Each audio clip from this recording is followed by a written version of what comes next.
Mimi nataka nitangaze nikiwa hapa Kibra leo ya kwamba kitambulisho ipatianwe bila malipo yoyote. Mimi nimesema maneno ya ubaguzi kwa mambo ya ID tuitolee mbali. Kila mwananchi apatiwe ID. Kila mwananchi apatiwe nini? Kitambulisho.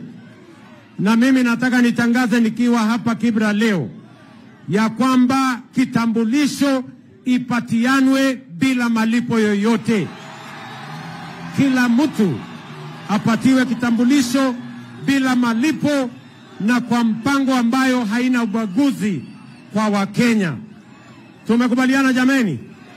Mnasema tuendelee ama tuendelee? Tuendelee ama tuendelee? Namna hiyo kabisa. Haya, baba nimsalimie nisimsalimie? Wapi salamu ya baba nione nimpelekee? Basi asanteni sana. Mimi na